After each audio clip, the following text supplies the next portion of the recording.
Hello, Internet, let's do this shit.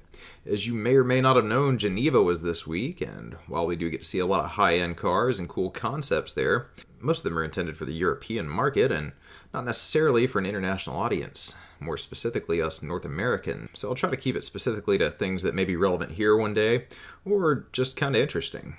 So we'll kick that off with the Volkswagen ID Buggy, that officially is still just a concept. However, despite starting out as just something to show off VW's new modular EV platform, according to Motor Trend, VW is seriously considering making it. And they've even been in talks with a contract manufacturer that claims that they could produce somewhere between 5,000 and 10,000 of them per year, and would most likely be able to start putting them on the road by 2021.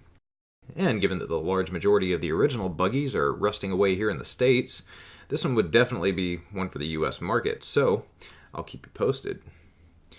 And just because I love concepts, let's take a look at the new Kia crossover. This is the Kia Imagine, and I believe it's the first Kia to use a modular EV platform similar to what we just looked at with the VW Buggy. And for a crossover, it doesn't look too bad. We don't know anything about the specs, of course, but we do know that it's got a nice profile view, suicide doors, and 21 screens on the interior. Though, personally, my favorite part is the windshield and the glass roof are one solid piece, which would no doubt look pretty cool from the inside of the car. Though, as I said, it's a concept, so even if it ends up making it, I'm sure that'll be one of the things that the bean counters and regulators will have their eye on. Also, it might make it a little pricey to get a new windshield, but hey, a few months back I told you guys about the return of Hispano Suiza.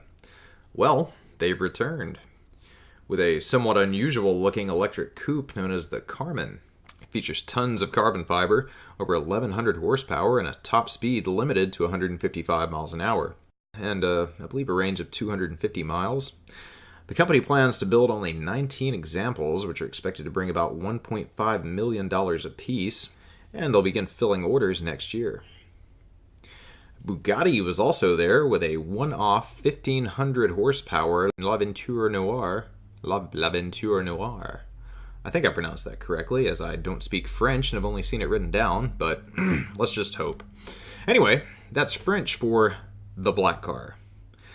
Not exactly inspiring, but hey, it looks great.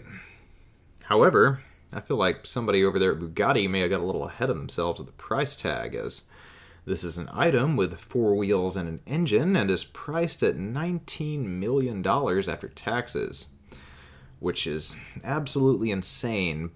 But to be fair, so is the car. And as I said, it comes with 1,500 horses, 1,180 torques, and 6 exhaust pipes. So, when compared to the Bugatti, the new Koenigsegg Jesko is a freaking steal. I mean, it's practically an economy car at just $3 million. However, it actually comes with 1,600 horsepower, so take that, Bugatti. And Koenigsegg claims that the top speed of this car is actually 298 miles an hour. And then there's Peugeot with the E-Legend concept that most people say looks like a smaller version of the Chevy Camaro, but I personally feel looks more like, say, a early 70s Nissan Silvia. But that's just me. And while this isn't the first time we've seen it, I decided to throw it in because, well, 1, it was at Geneva, and 2, because Peugeot recently announced that they plan to return to the States here in the next few years. So, if this thing actually makes it to production, there's a very good chance that we'll see it on the roads here sometime in the future. And, speaking of cars that look like other older Japanese cars that we've already seen before, Honda managed to successfully copy its own style and once again showed off its e-prototype. Though I'd actually say it's pretty unlikely that we'll see Honda bring this entry-level EV here to the US and Canada without some improvements, mainly to its sub-150-mile range, which, as you know, here among the amber waves of grain, will barely get you to the grocery store and back. And continuing the theme of small Japanese cars, there's the new Corolla Trex wagon, which is more or less the same Corolla we have here, but with a hatch. But if you're a station wagon fan, you may be stuck in that Dodge Magnum for a little while longer, as once again, we probably won't see it here, mostly due to the fact that it would probably steal a few transactions away from the all-important RAV4.